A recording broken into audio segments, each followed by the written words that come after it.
Hoy celebramos un logro histórico para la memoria e identidad de México. Nuestro patrimonio cultural, aquel que nos fue arrebatado durante años, está regresando al suelo que lo vio nacer. Gracias a un esfuerzo sin precedentes de nuestra administración, el Gobierno de México ha repatriado un total de 3,716 piezas y bienes históricos.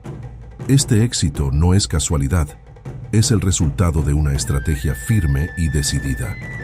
Bajo la visión de nuestra presidenta Claudia Sheinbaum y mediante el trabajo coordinado entre la Secretaría de Cultura, la Secretaría de Relaciones Exteriores y el Instituto Nacional de Antropología e Historia, INAH, hemos logrado fortalecer el diálogo con gobiernos de todo el mundo. El director general del INAH, Joel Omar Vázquez Herrera, informó recientemente que en apenas 1 año y 9 meses de esta administración hemos recuperado esta cifra extraordinaria. Estas piezas no son simples objetos, son fragmentos de nuestra esencia, como lo demuestra la recuperación del cráneo mixteco con mosaicos de turquesa devuelto por los Países Bajos y el impresionante panel maya de pájaro jaguar. Cada una de estas restituciones es un triunfo de la campaña Mi Patrimonio No Se Vende, una voz que resuena en todo el mundo, dejando claro que la identidad de los pueblos de México no tiene precio y no está en venta. Resultados que hacen historia. La contundencia de este trabajo queda clara al ver las cifras. En menos de 2 años, hemos repatriado 10 veces más objetos que en todo el sexenio de Enrique Peña Nieto. En este breve periodo, ya hemos alcanzado el 68% del total de piezas recuperadas durante todo el gobierno de Felipe Calderón. Si miramos el camino recorrido desde el inicio de la Cuarta Transformación, las cifras son aún más reveladoras, sumando las 14,162 piezas recuperadas durante el sexenio del expresidente Andrés Manuel López Obrador y las 3,716 de esta administración, tenemos un total de 17,878 bienes culturales repatriados. Nunca antes se había visto una labor tan constante y exitosa en la protección de nuestra herencia. El tesoro de nuestros ancestros regresa al pueblo mexicano. Cada pieza que llega de vuelta a México es un acto de justicia histórica. Es el reconocimiento de que nuestra grandeza no se puede desmembrar y que, al recuperar nuestra historia, estamos fortaleciendo el corazón mismo de nuestra nación. Sigamos trabajando unidos, porque cuidar nuestro pasado es, sin duda, la mejor manera de honrar nuestro presente y construir nuestro futuro. México recupera su gloria y el mundo reconoce la soberanía de nuestra memoria.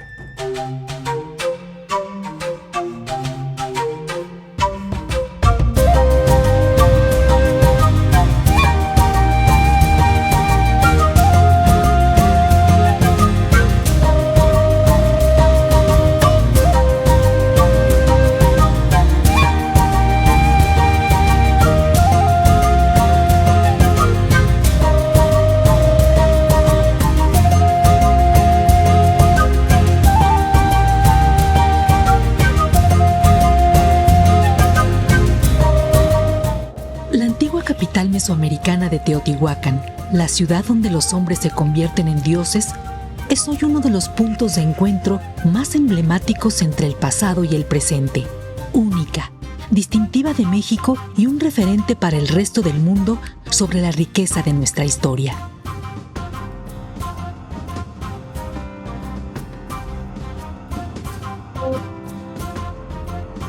Para dignificar los espacios y el disfrute de nacionales y extranjeros que la visitan, el Gobierno de México, a través del proyecto Mundial Social, realizó una importante inversión para mejorar sus servicios y renovar sus 3 museos. Así, en lo que fuera el primer museo de sitio de la zona arqueológica, que permaneció cerrado durante 2 décadas, se modernizó la infraestructura arquitectónica y se diseñaron elementos museográficos acordes a un nuevo guión narrativo para mostrar más de 170 piezas, muchas de ellas nunca antes exhibidas, que son muestra de la magnificencia de la cultura teotihuacana y que datan de entre los primeros 650 años de nuestra era. Estas obras magistrales dan cuenta del devenir de Teotihuacán, de aldea a gran metrópoli, del trabajo y especialización que alcanzaron sus antiguos pobladores, de la vida vibrante de la ciudad, de los intercambios comerciales que alcanzaron latitudes lejanas, los barrios que la conformaron, el culto a sus deidades y también de su caída y abandono. De manera temporal, este museo también comparte sus muros renovados para mostrar al mundo nada más y nada menos que una de las pelotas de hule más antiguas de la historia, proveniente de la comunidad de El Manatí, al sur de Veracruz, testimonio de que en el México antiguo se jugaba a la pelota desde hace más de 3.500 años.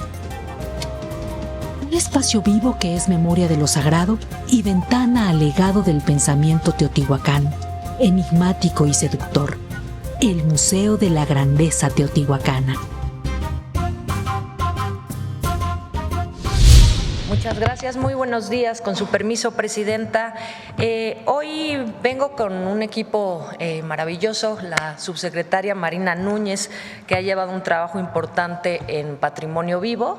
Ella va a presentar al final el taller de innovación de Original, que en algún momento la Presidenta comentó, que es parte de una política integral de trabajo con las y los artesanos. Ya hemos hablado de Original, de Fonart, del nuevo Museo de los Pueblos Indígenas y Afromexicanos, que los invitamos a que lo visiten, y ella va a ampliar un tema fundamental que tiene que ver con la innovación, los derechos colectivos a través de una perspectiva ética, donde no haya intermediación, se le dé el crédito a las y los artesanos, pero a la vez puedan crear con otros diseñadores también jóvenes nuevas piezas que también son muy interesantes y que se van a estar vendiendo en toda nuestra red de tiendas Fonart. También va a presentar Omar Vázquez, director de Lina, quien va a empezar con la presentación, para ahondar en un tema de patrimonio también, patrimonio arqueológico, que tiene que ver con este museo que recién inauguramos, del cual también hablamos muy general, pero que quiero puntualizar ahora con él, que es el Museo de Sitio, que por 20 años estuvo cerrado en Teotihuacán y que hoy se abrió al público con más del 90% de piezas nunca antes expuestas. Entonces, quiero que Omar nos platique más de dónde vienen esas piezas, la profundidad de esta exposición, porque además del patrimonio arqueológico que tenemos, por supuesto, con las pirámides y todo lo que podemos encontrar, es fundamental seguir el trabajo de la vocación, de la investigación y de poner en valor todo ese patrimonio en el contexto también de las culturas vivas, y de eso se trata justamente esa exposición. Entonces, el día de hoy Omar va a hablar del museo y también vamos a dar datos muy importantes de la recuperación del patrimonio, de esas piezas que en coordinación con otros estados, con Cancillería, con otros países, se han recuperado como una política muy importante de este gobierno, y que además se siguen sumando mayores alianzas con otros países para recuperar muchas de las piezas que además son parte de las que se exhiben en muchos de estos espacios. Entonces, Omar, si me permite, Presidenta, que Omar presente los detalles y la profundidad del museo, y también traemos un video. Gracias. Es cuanto. Con su permiso, Presidenta. Muy buenos días a todos y a todas. Me da mucho gusto saludarles y compartir con ustedes, sobre todo, un programa que para el Gobierno de México y por instrucciones de la Presidenta Claudia Sheinbaum Pardo, pues hemos estado trabajando arduamente en colaboración con la Secretaría de Cultura del Gobierno de México y también, por supuesto, con la Secretaría de Relaciones Exteriores, para poder recuperar, repatriar la memoria, la identidad de los pueblos de México a partir de el diálogo permanente con diferentes gobiernos del mundo, que nos ha permitido sobre todo recuperar piezas históricas, piezas arqueológicas de la mayor importancia para la nación mexicana. La siguiente, por favor. Bueno, decirles que en 1 año y 9 meses de lo que va de la actual administración, se ha repatriado 10 veces más objetos culturales que durante el sexenio de Enrique Peña Nieto. Es un dato muy relevante y muy importante. Y en lo que va de la actual administración, hemos recuperado lo que en el sexenio de Felipe Calderón representó el 68% de lo que él recuperó en seis años en todo su periodo. La siguiente, por favor. Aquí está la gráfica, lo podemos ver. Llevamos 3.716 piezas históricas y arqueológicas repatriadas, y aquí están los números absolutos del periodo de Felipe Calderón en todos sus sexenios: 5.479 piezas, y en el de Peña Nieto 351 piezas arqueológicas e históricas. Y con el presidente Andrés Manuel López Obrador, 14.162 piezas durante 6 años, lo cual suma desde que inició la transformación en 17.878 bienes arqueológicos e históricos y por supuesto también etnográficos. La siguiente, por favor. Bueno, los países de donde recuperamos principalmente este legado cultural son Estados Unidos, con 3.369 piezas repatriadas. Después tendríamos a Italia con 74 piezas, Canadá 133, Francia con 19 y España con 7 piezas al día de hoy. La siguiente, por favor. Bueno, compartir con ustedes algunos ejemplos de las piezas repatriadas más importantes últimamente. Aquí tenemos un cráneo cubierto de teselas de turquesa, que fue repatriado de Países Bajos. Por supuesto, el lugar de origen es Mesoamérica, de la región de lo que hoy actualmente es Puebla y Oaxaca, y es una pieza que, aunque hay, digamos, todavía algunas discusiones académicas, básicamente hemos identificado que es una pieza mixteca. Es un cráneo masculino de un adulto de 25 a 30 años.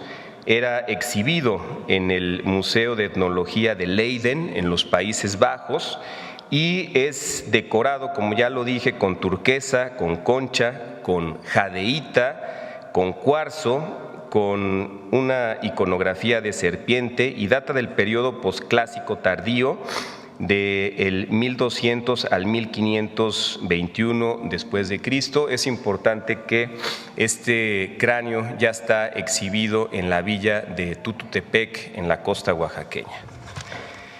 La siguiente, por favor. Otro ejemplo, es un panel labrado que fue repatriado de Nueva York.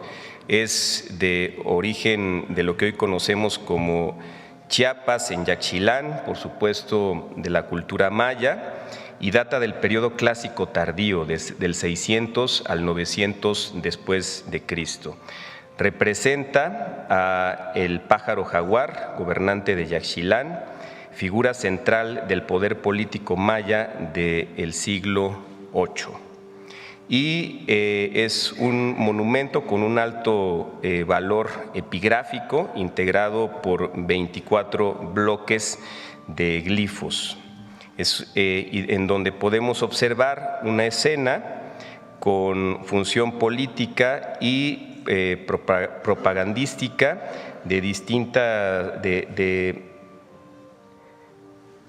destinada a legitimar vínculos de subordinación y sobre todo de poder. La siguiente, por favor. Bueno, aquí tenemos una escultura también que pudimos repatriar de Nueva York. Es de las culturas del Altiplano Central, es mexica y es elaborada en roca basáltica mediante técnicas de talla, bajo relieve y también labrado, y representa un personaje adulto de expresión adusta, con boca abierta, orejas circulares y braguero. También conserva vestigios de pigmento rojo en la región cefálica y data del periodo posclásico tardío entre el 1200 y el 1521. La siguiente, por favor.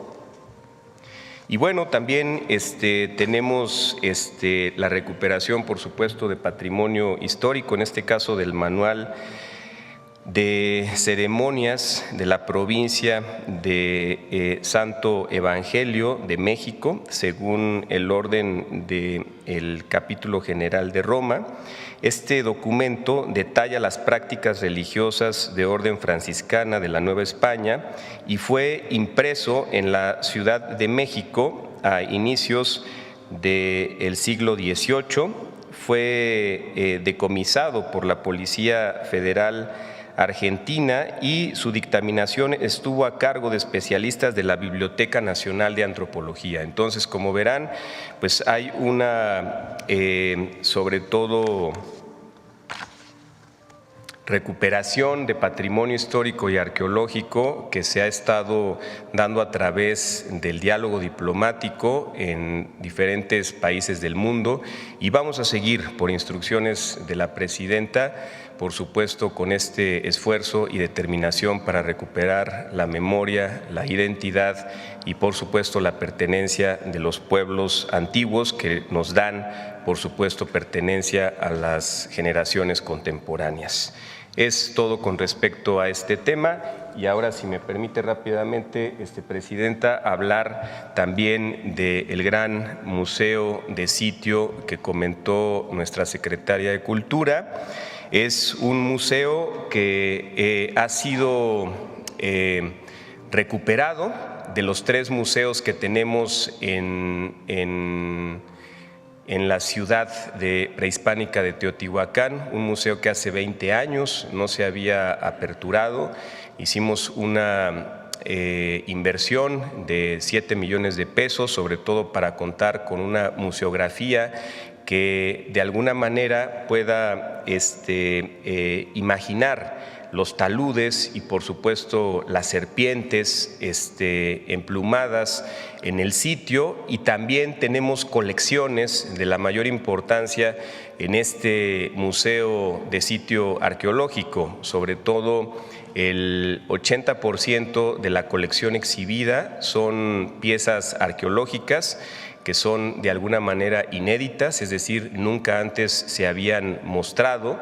Y al día de hoy tenemos ya alrededor de 25,015 visitas desde la apertura que fue el 9 de junio. Por lo tanto, pues tenemos una visita muy importante, y ha sido un museo muy visitado y muy reconocido por la visita nacional e internacional. La siguiente, por favor. Bueno, pues un ejemplo que nos parece de la mayor importancia, que es una pelota de hule de hace 3,500 años de antigüedad, que se está exhibiendo en este museo. Es del sitio arqueológico del Manatí. En este sitio arqueológico, que se encuentra en Veracruz, tuvimos la posibilidad que, a través de un rescate arqueológico, pudimos identificar alrededor de 16 pelotas como esta, y una de ellas que se le dio, por supuesto, su tratamiento de conservación, de cuidado, pues ahora está exhibido en el nuevo Museo de la Grandeza Teotihuacana, que está ya puesto para el disfrute de todas y todos. La siguiente, por favor. Bueno, fue el primer museo de sitio de la zona arqueológica de Teotihuacán, como ya lo mencionamos, y en la actualidad son 950 metros cuadrados de intervención en 2 niveles, y se trabajó en la restauración arquitectónica, el proyecto museográfico y, por supuesto, también en la gráfica, que es exquisita. La siguiente, por favor. Bueno, pues ahora los invitamos a ver un video de cómo quedó el museo. Estamos muy orgullosos de este trabajo desde la Secretaría de Cultura del Gobierno de México y por supuesto también desde el Instituto Nacional de Antropología e Historia. Muchas gracias. Con permiso, presidente.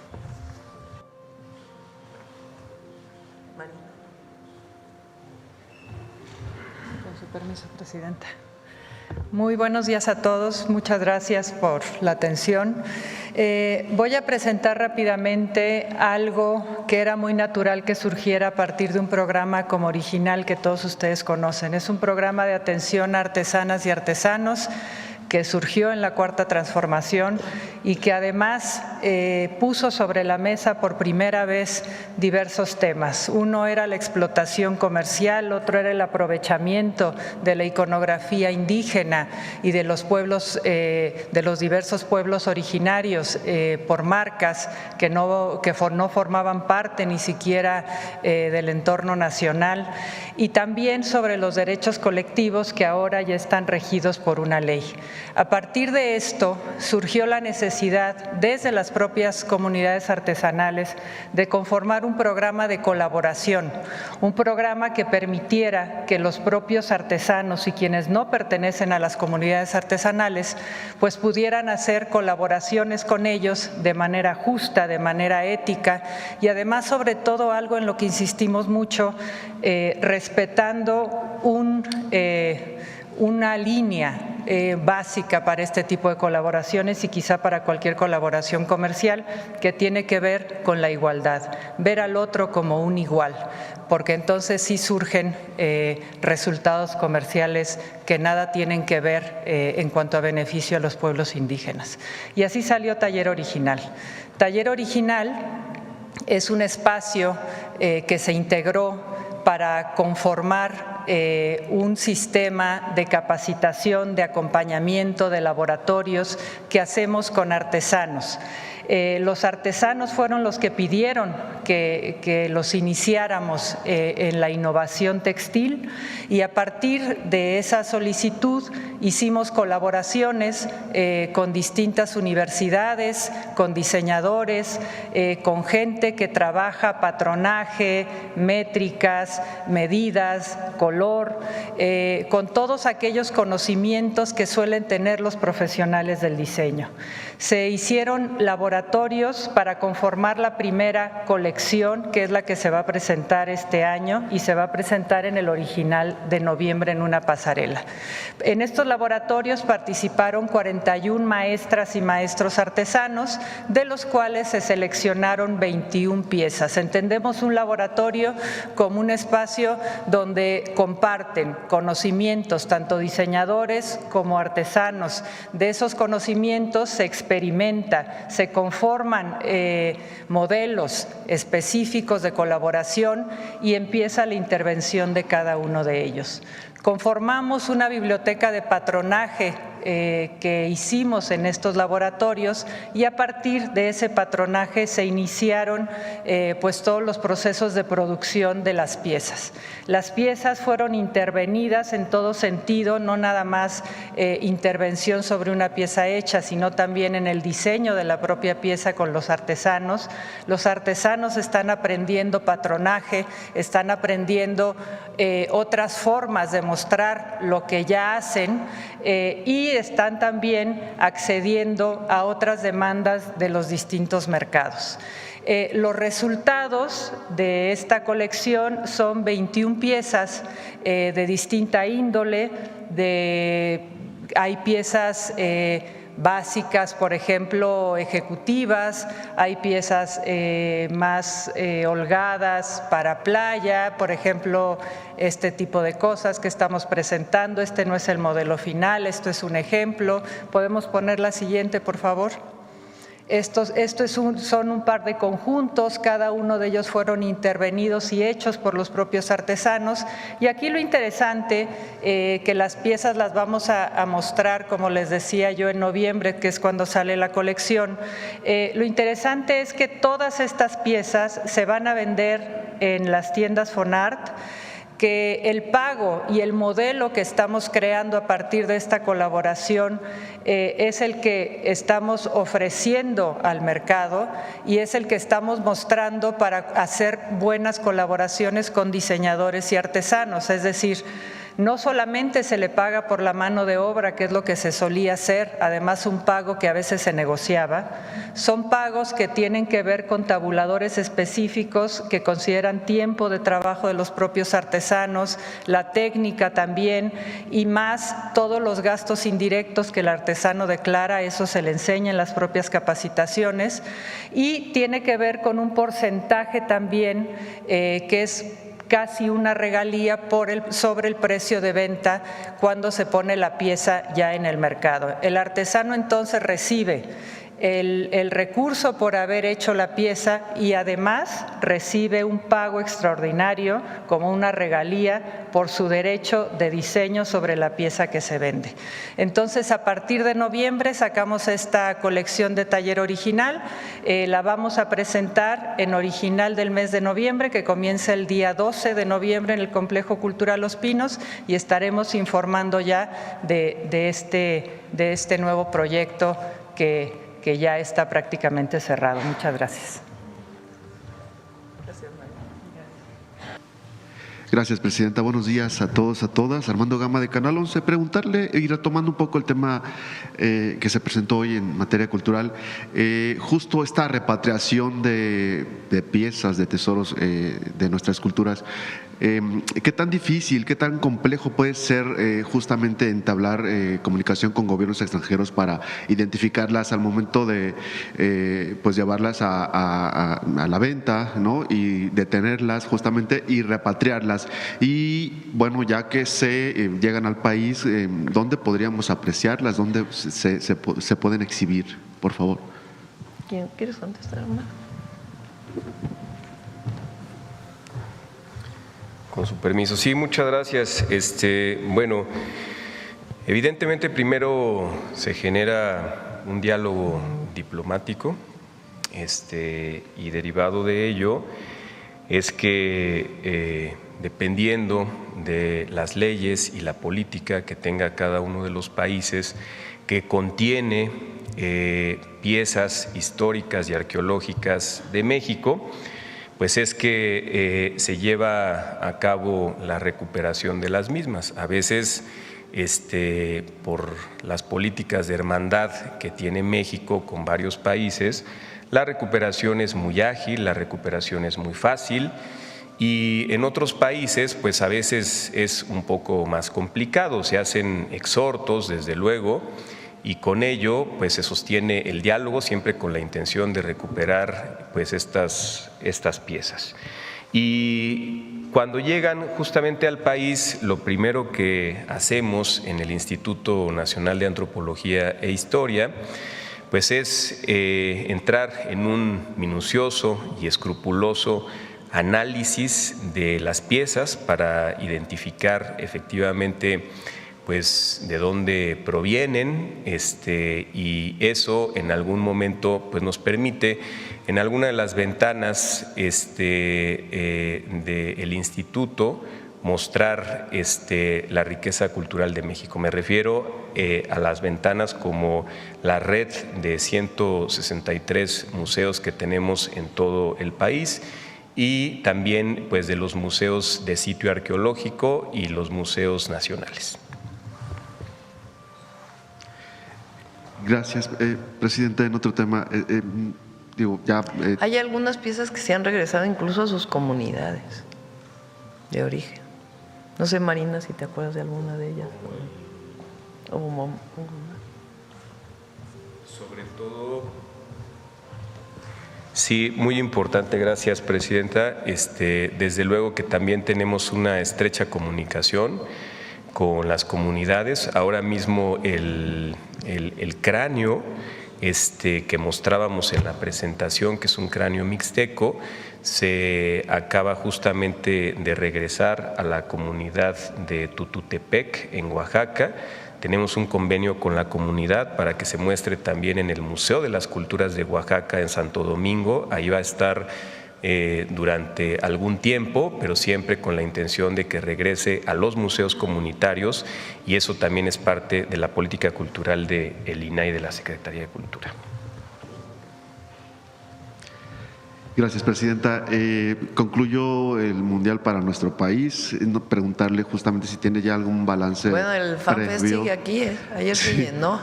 ¿Sigue todavía? Salí como, no sé a qué hora salimos ayer, y la fila estaba hasta acá, dándole la vuelta. Sí. Se llenó el Zócalo prácticamente, con el partido de Marruecos, Francia. Justo preguntarle si se tiene ya algún balance previo. Sí, estamos esperando a que se cierren los datos.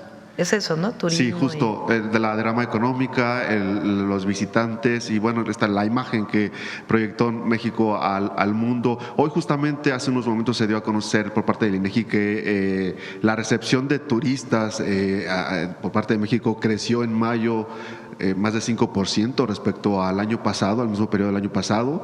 Esto incluso previo al Mundial, y justo este crecimiento pues y el evento del Mundial habría impulsado aún más la llegada de turismo. Sí, estamos esperando que Josefina pueda cerrar la información de todo el país y particularmente las 3 sedes para que podamos dar a conocer el impacto en turismo y cultural y de recepción y el impacto que esto significa para México y para las y los mexicanos. Pero de antemano se prevé que fue positivo. Totalmente positivo, muy positivo en el número de turistas que llegaron, pero sobre todo lo que vivieron en México. Eso no, lo que aquí se vivió no se vive en ningún lugar del mundo. Hoy estaba leyendo que ya estaban pidiendo que, no sé en qué lugar, que el Mundial del 38 fue en México, nuevamente, sí.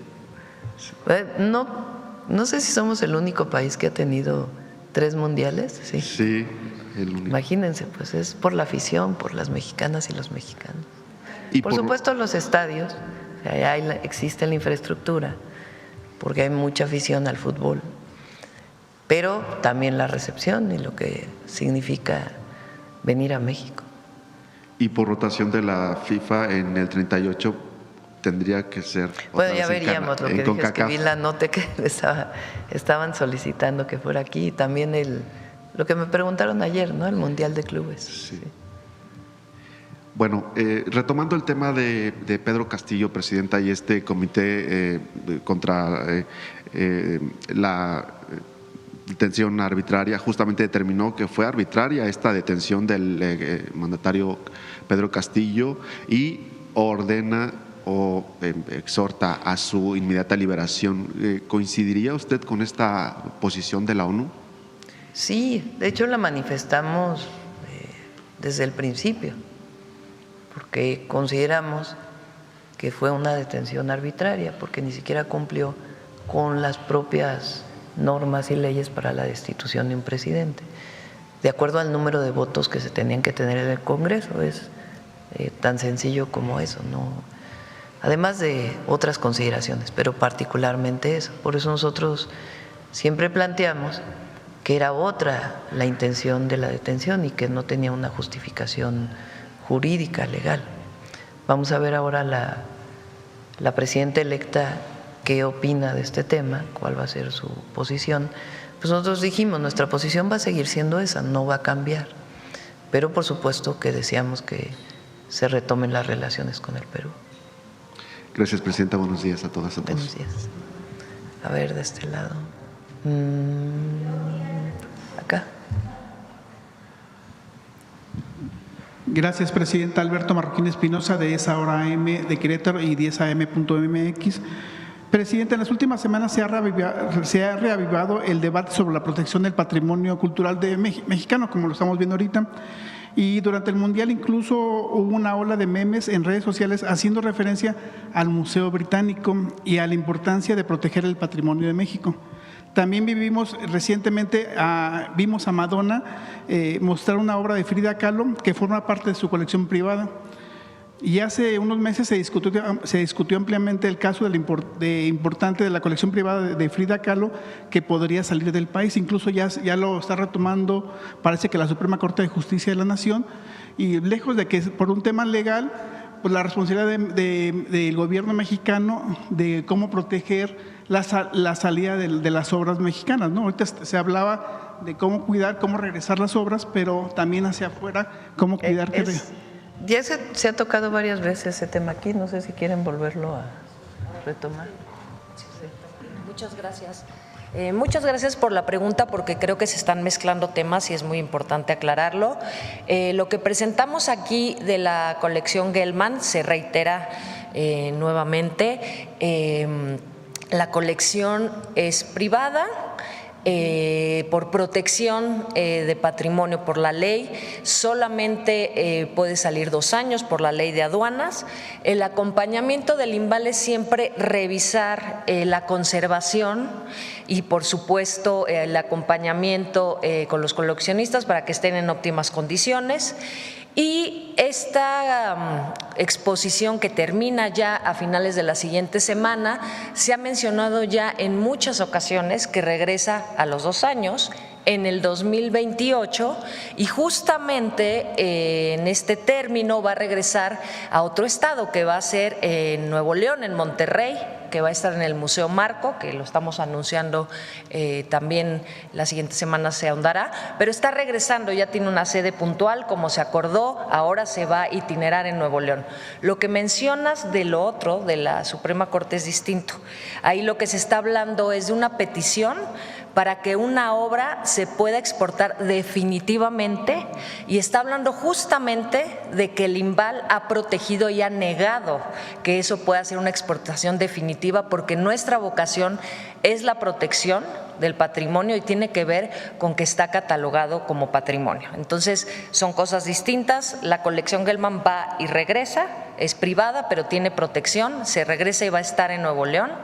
Y lo otro es justamente al revés. Nosotros, desde la Secretaría de Cultura, a través del INVAL, lo que hicimos fue negar, en ese caso específico, que esa obra pudiera exportarse definitivamente. Entonces, en ambos casos estamos cumpliendo con la protección de las obras que tienen patrimonio y con la vocación, que es justamente la preservación, revisar que estén en óptimas condiciones. Entonces, creo que era importante hablar y diferenciar en ambos casos. Gracias, Presidenta. ¿Quieres comentar algo? Gracias. Bueno, también aprovechando, también en Guanajuato se lleva a cabo el Festival Internacional Cervantino. No sé si por año ha sido un éxito, ¿no? O sea, de talla mundial. ¿Cómo duplicar o cómo replicar ese tipo de ejercicios en otros estados, y aprovechando también obviamente la obra del Tren México-Querétaro por ese corredor que puede ser muy importante para temas de cultura? También es una muy buena pregunta, porque, bueno, sí, el Festival Internacional Cervantino es un festival de la Federación, de la Secretaría de Cultura, que se hace en colaboración con el Estado. Este año cumple 54 años, recién se anunció. Nada más destacar que la diferencia de este año es que estamos dando prioridad a la invitación de los estados. Anteriormente era un estado y un país invitado. Ahora ampliamos la invitación como parte de una política de circulación y de visibilidad de la escena nacional, no solamente de un estado, sino de lo que es México en el mundo. ¿Qué estamos haciendo desde esta dirección? Justamente festivales como ese, como el Cervantino, no solamente a través del apoyo este año que se duplicó gracias al apoyo de la presidenta, este año el apoyo de Profest, que es para festivales medianos, grandes, fiestas patronales de todo tipo, se incrementó y estamos apoyando 170 festivales en todo el país, obviamente en coordinación con estados, con distintos sociedad civil, con muchos actores y agentes culturales, y es la vez que más se ha apoyado en ese sentido. Entonces, eso, además de que estamos ampliando los circuitos, este año el Cervantino va a ir a 2 estados más, y Un perfil como el Festival Cervantino es algo que vamos a replicar con otros aliados, con otros estados, en lo que estamos trabajando para las siguientes ediciones. Entonces sí es un festival muy importante, pero estamos trabajando a nivel nacional en apoyar festivales en los 32 estados. Y también, como han visto, hemos hecho muchos masivos que tienen otra lógica, que son festivales cortos, pero que generan una derrama muy importante y una visibilidad turística espectacular. El que hicimos en Veracruz llevó una derrama nada más de 400 millones de pesos por un fin de semana. Acabamos de tener uno en el Estado de México. El próximo 15 de julio, y bueno, no voy a decir el cartel, Presidenta, pero vamos a estar en Puebla, vamos a tener un concierto masivo de música electrónica para jóvenes. Son distintas lógicas, pero apoyamos desde el comunitario, el festival comunitario, mediano, grande, festivales internacionales, pero siempre con una vocación de dar visibilidad y trabajo, sobre todo, a los artistas mexicanos. Muchas gracias. Gracias. Presidenta, nada más para cerrar, ya nos había ofrecido que iba a venir la secretaria de Buen Gobierno y Anticorrupción para hablar sobre la visión sobre el servicio profesional de carrera y la secretaria también de Tiene Medio varios Ambiente. temas, Raquel, pendientes. Y la secretaria de Medio Ambiente también para hablar sobre los temas de áreas naturales protegidas, como en el caso de Querétaro de Peña Colorada, y sobre todo pues ese ataque mediático que ha sufrido la secretaria de Medio Ambiente. Sí, las invitamos la próxima semana. Me comprometo a que venga Raquel y Alicia. Muchas gracias. Vamos de este lado, a ver, la compañera. Buenos días, Presidenta. Bertalicia Galindo, Alcanzando el Conocimiento, Noti 13 y Luces Mañaneras. Bueno, pues hay algunos temas. Justo ahora que están haciendo esa recuperación de piezas arqueológicas. También quisiera preguntarle, hace unos días usted se reunió con el presidente de Suiza, de la Confederación de Países Suizos, J. Parmelan, y Suiza el 2025 quedó como uno de los principales países en innovación. ¿En qué temas podría México colaborar con Suiza y la Confederación de Países? Bueno, hablamos de los temas comerciales, económicos, de inversiones y también de educación. Ellos tienen un sistema de educación dual muy interesante. Que se aprende en el mismo lugar donde se está trabajando. Aquí se abusó mucho de la educación dual durante un tiempo, porque prácticamente lo usaban como trabajadores, nada más, no había una instrucción, no era parte de su formación integral, sino sencillamente iban a trabajar a una fábrica, a un lugar, un año y ya. Y no se les pagaba nada, ¿no? Porque era parte de su educación. Y la idea es pues que sea parte de la formación, de la instrucción. Entonces tienen un sistema dual que es muy interesante. Hablamos también, estuvo Claudia en la reunión, hablamos también de intercambio cultural y también de innovación. En Suiza hay un acelerador de partículas muy, muy conocido, que es el CERN, que a partir de ahí salen muchísimas investigaciones. México tiene investigadores en el CERN y hablamos de continuar con este trabajo, además de otros trabajos de innovación e investigación con distintas universidades suizas. ¿Y se va a trabajar con algunas secretarias? Bueno, ya se está trabajando con la de Cultura. Estuvo Rosaura, estuvo Claudia y en educación no estuvo Mario en la reunión, pero también la idea es colaborar con Suiza. En otro tema, Presidenta, hace unos días tuvimos una entrevista con el representante sindical, uno de los representantes sindicales del POLI, quien expuso demandas presupuestales y demandas laborales de los maestros en activo, pero también nos dijo que no se le ha pagado la prestación o gratificación por jubilación a más de 700 jubilados del Politécnico.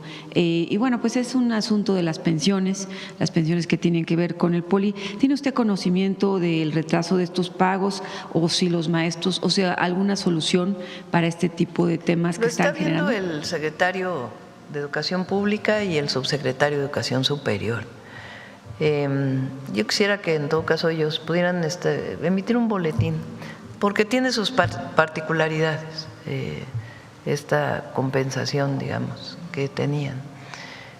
Se han arreglado varios temas, incluso del Canal 11, que todavía está tomado por estudiantes, ya son muy pocos estudiantes y aún así se está en diálogo con ellos.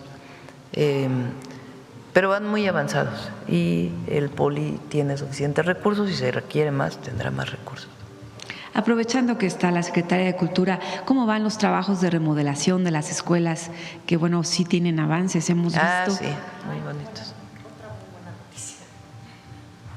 Esta es también una pregunta muy importante.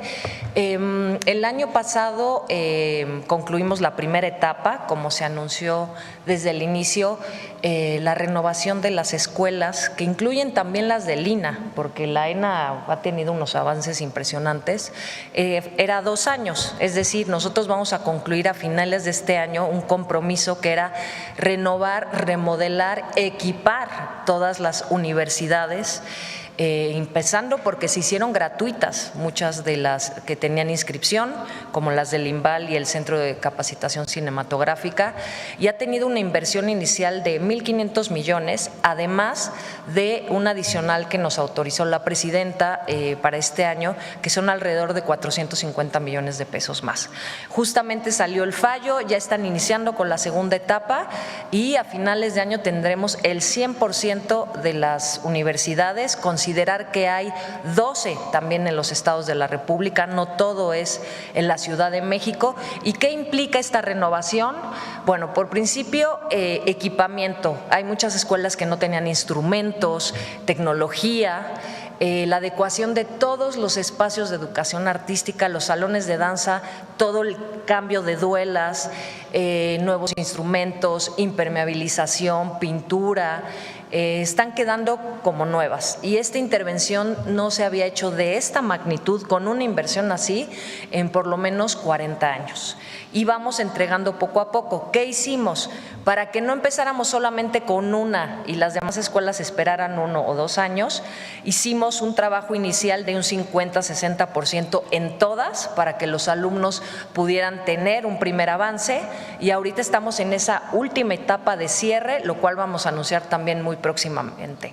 Nada más en la primera etapa, recordar que hicimos más de 1.500 salones de educación artística, cambio, como mencioné, cambio de duela, pero tiene que ver con las particularidades de cada disciplina, ¿no?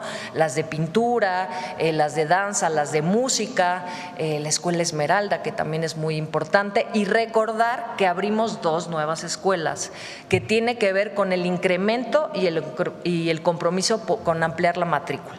Estas fueron el Centro de Capacitación Cinematográfica en Chapultepec, que acaba además de egresar nuevos alumnos en oficios y certificaciones, y va a incrementar su matrícula el Centro de Capacitación Cinematográfica alrededor del 250%.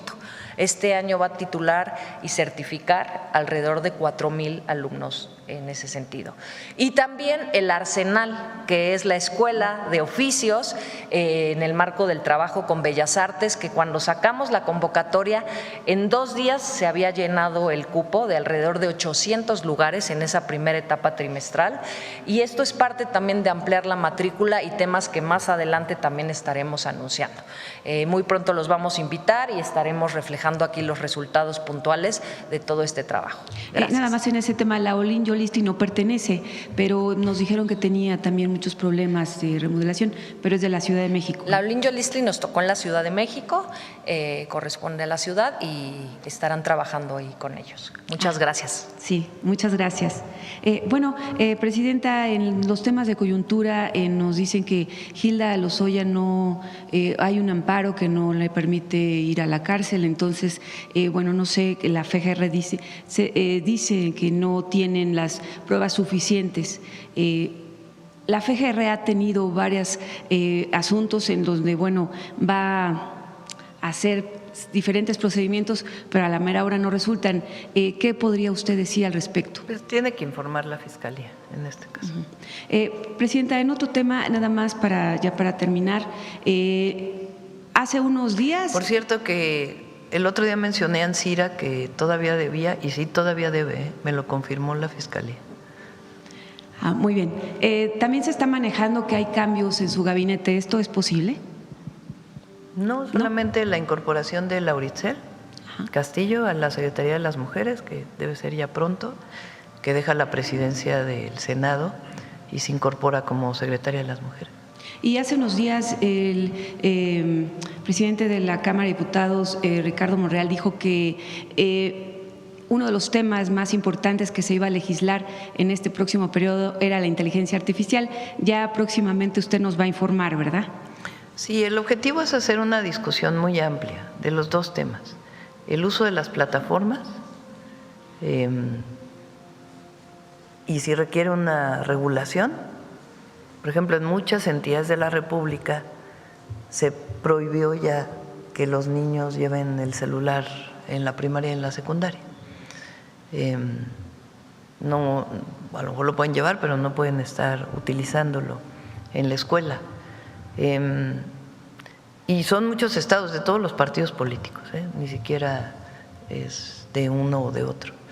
Entonces, es un tema que es muy importante decidir si vamos sobre esa vía ya para toda la República. En la idea o bajo la confirmación científica, las evidencias científicas de que el uso excesivo de las pantallas genera muchos problemas en las niñas, los niños y los jóvenes, problemas incluso asociados a la adicción, a la pantalla, que pueden ser muy graves en su desarrollo, en su formación. Entonces, es un tema. El otro tema en las plataformas también es quién concentra la información en las plataformas, cómo se determinan los algoritmos, que es muy importante también que se discuta. Y la otra también es la inteligencia artificial, que ya prácticamente todos los países del mundo tienen regulaciones sobre la inteligencia artificial y nosotros no queremos quedarnos atrás, pero la idea es que se abra una discusión desde la Cámara o desde el Congreso de la Unión y también foros de discusión académicas y a la sociedad, a la gente, de qué tipo de normatividad debe tener México en ambos temas. Entonces, después del Mundial empieza todo el debate. Sí, así es. Muchas gracias. Gracias. Cerramos. Vamos con Suave Patria. ¿De qué, perdón?